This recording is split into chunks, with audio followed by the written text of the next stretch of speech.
CNBC आवाज and India Bonds presents Bond Street. नमस्कार, bond street में आपका स्वागत है और हमारे साथ आज कार्यक्रम में जुड़ रहे हैं आलोक पटेल जो जॉइंट मैनेजिंग डायरेक्टर हैं नम्रा फाइनेंस के। आलोक, बहुत शुक्रिया साथ जुड़ने के लिए। आप 15-16 साल से मार्केट में हैं, लेकिन जो लोग पहली बार आपको सुन रहे हैं, आप क्या बताएंगे, क्या है आपका कोर बिजनेस और किस तरह के इन्वेस्टर्स हैं? नम्रा फाइनेंस स्पेसिफिकली NBFC MFI है, RBI रजिस्टर्ड, और हमारा कोर बिजनेस है माइक्रो फाइनेंस का।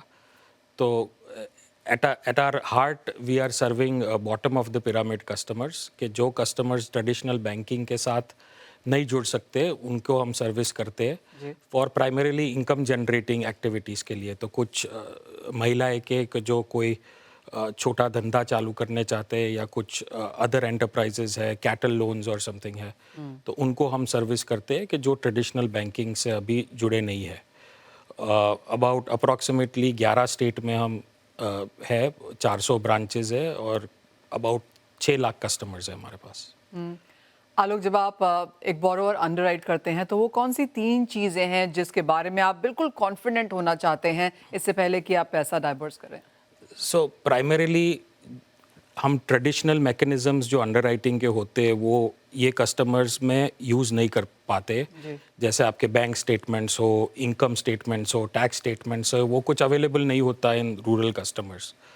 तो फर्स्ट ऑफ ऑल तो हमारे पास सफिशिएंट मैन पावर चाहिए कि जो bottom of the pyramid village level में जाकर वो कस्टमर्स को इवैल्यूएट कर पाए। सो नंबर 1 हम उनका एस्टिमेट, कैश फ्लो के एस्टिमेट हम डेवलप करते हैं कि भाई उनकी क्या इनकम सोर्सेज है, कितना वेरिएबिलिटी है उसमें, कितना फ्लक्चुएशंस हो सकते हैं उसमें। सेकंड थिंग हम चेक करते हैं कि उनकी टोटल इंडेटेडनेस क्या है, कि कुछ ज़्यादा तो कर्ज नहीं ले लिया है उन लोगों ने, कुछ डिफ़ॉल्ट के चांसेस बढ़ नहीं जाते। और थर्ड थिंग हमारे कम्युनिटी के हम स्टैंडिंग देखते हैं, उनमें क्रेडिट ब्यूरो देखते हैं, उनका पास्ट ट्रैक रिकॉर्ड देते हैं, उनका लाइफस्टाइल देखते हैं।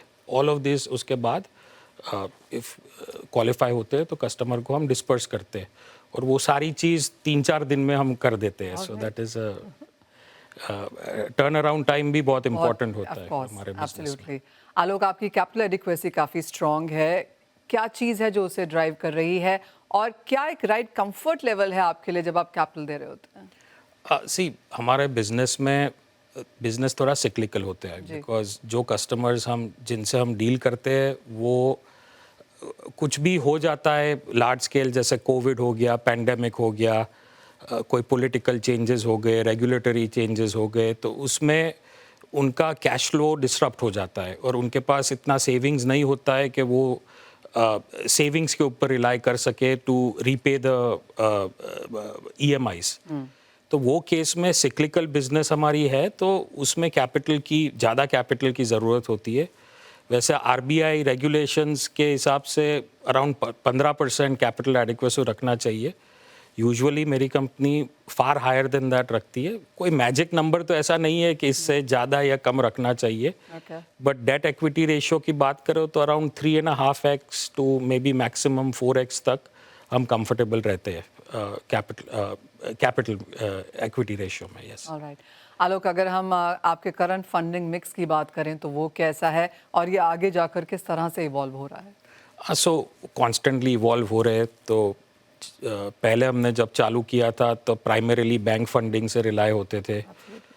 अभी और एवेन्यूज़ खोल रहे हैं एंड इट्स इम्पॉर्टेंट कि हम जो भी हमारे फंडिंग सोर्सेज है वो डाइवर्सिफाइड रखे। बैंक के बाद एवोल्यूशन हुआ into other kinds of ECBs में हुआ, ऑफ बैलेंस शीट डेट में हुआ, such as direct assignment, securitization. अभी we are doing a lot of NCDs, तो रिटेल NCDs में आई थिंक वॉल्यूम्स हमारे बढ़ रहे हैं, तो ओवरऑल शेयर अराउंड 20-25% हो गया है हमारा रिटेल NCDs का। ऑलमोस्ट 500 करोड़ का NCDs हम इशू करेंगे ये साल में।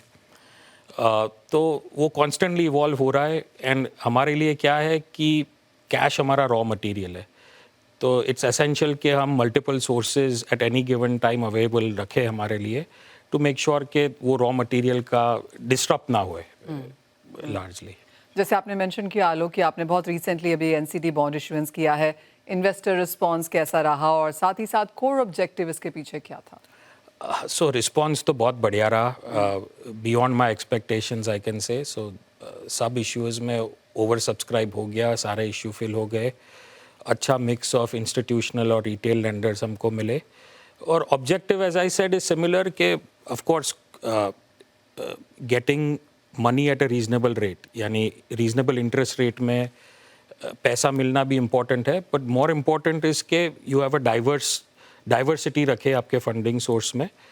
बट हमारा मेन ऑब्जेक्टिव तो यही है पैसे का कि we onward lend, you know, तो कस्टमर को सर्विस करने के लिए we require cash as a raw material. तो that is the largely the objective of the issues.